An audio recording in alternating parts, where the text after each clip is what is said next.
270 हो जाएगा, जो कि 225 से अधिक है। तो 235 135 से 225 में एक बार भाग जाएगा, तो यहाँ पर 200 135 गुणे 1 यानी 135 एकम 135। इन परिमेय की सहायता से एचसीएफ ज्ञात करना यानी कि महोत्सव ज्ञात करना। तो देखिए, जब भी आप सभी को इस तरह से प्रश्न दिया गया हो, उसमें बोला गया हो यूक्लिड विभाजन एल्गोरिदम से एचसीएफ ज्ञात करना, तो आपको सबसे पहला काम क्या करना है, दिए गए संख्याओं में से छोटी संख्या और बड़ी संख्या को छांटना है। जैसे कि देखिए 135 और 225 में से छोटी संख्या क्या है, 135 है। सबसे पहला काम आप ये करेंगे। उसके बाद से आप देखिए आगे क्या करना है। छोटी संख्या से बड़ी संख्या को कुछ इस तरह से भाग लगाया जाता है।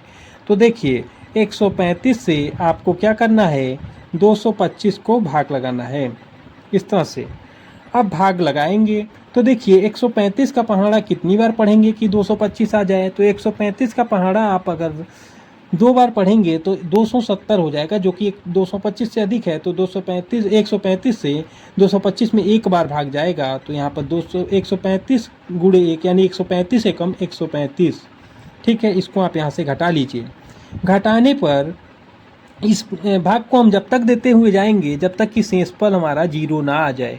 ठीक है, यही यूक्लिड का नियम है। अभी हम इसको एक्सप्लेन भी करके लिख देंगे कि यूक्लिड के परिमेय के अनुसार ये कैसे लिखा जाता है। पहले आप इसको भाग दीजिए, जब शेषफल 0 जब तक नहीं आता है तब तक आप इसको भाग दीजिए। बहुत ही आसान तरीके से मैं बता रहा हूँ, इसको भाग दीजिए। इसको जब आप घटाएंगे, देखिए 5 में से 5 किया 0, 2 में से यहाँ पे अब 2 में से 3 नहीं जाएगा तो यहाँ हासिल लेंगे 12, 12 में से 3 जाएगा तो 9, यहाँ पर अब 1 बचा तो 1 में से 1 घटा तो कुछ नहीं बचा। ठीक है, अब यहाँ ध्यान दीजिएगा, यहाँ पर अब 90 आ गया। अब 90 आ गया, 0 तो नहीं आया। तो अब इस 90 से पहले भाजक यानी 135 को भाग लगाएंगे। 135 को भाग लगाइए।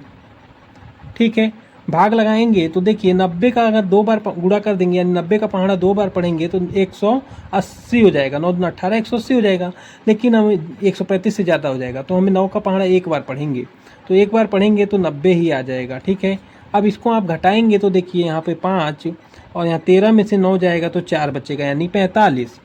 फिर देखिए आपका शेषफल 0 नहीं आया। जब तक शेषफल यानी रिमाइंडर 0 नहीं आएगा आपको भाग देते रहना है। यहाँ पर देखिए नहीं आया तो इस 45 से पहले यानी कि उससे पहले वाला भाजक 90 को भाग देंगे। यह भाग विधि से एचसीएफ ज्ञात करना ही है बेसिकली। इसको अभी हम एक्सप्लेन कर देंगे, आसान हो जाएगा। आप पहले इतना काम करिए, शेषफल 0 लाइए। तो देखिए अब 45 से 90 को भाग लगाइए तो कितना हुआ, यहाँ पे देखिएगा 45 दूना 90 होता है। ठीक है, तो 2 बार में पूरी तरह से कट जाएगा, 90 आ जाएगा यहाँ पर। यहाँ देखिए शेषफल 0 आ गया यानी कि रिमाइंडर आपका आर जो है 0 आ गया।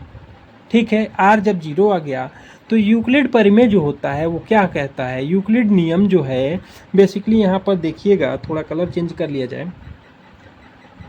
ठीक है, चलिए यहाँ देखिएगा यूक्लिड नियम क्या है।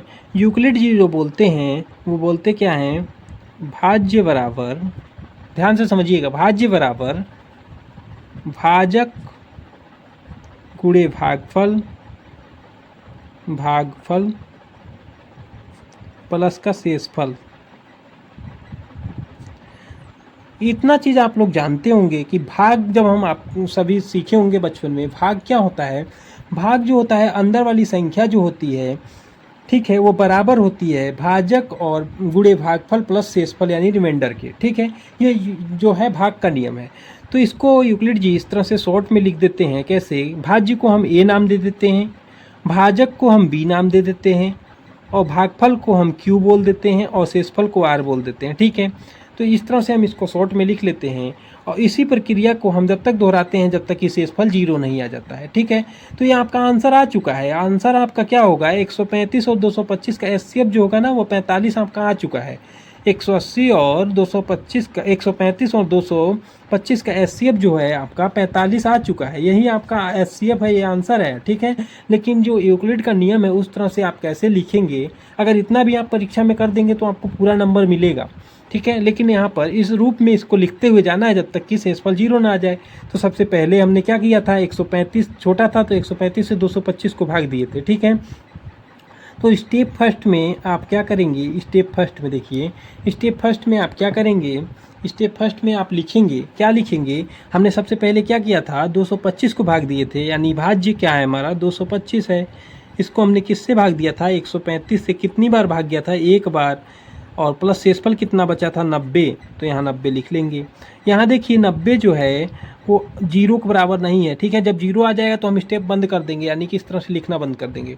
90 0 नहीं आया तो अब अगला स्टेप क्या है, अब इस 90 से हमें 135 यानी इसको भाग देना है। तो हम क्या करेंगे, स्टेप 2 में यहाँ लिखेंगे, स्टेप 2 आंसर आपका आ चुका है, लेकिन इस तरह से लिखना हम आपको सिखा रहे हैं। अब अगले क्या लिखेंगे आप, अब 135 को हमने 90 से भाग दिया था, तो 90 से भाग दिया तो कितनी बार गया था, एक बार गया था। देखिए 90 को भाग दिया तो एक बार गया था, प्लस शेषफल हमारा 45 बचा था।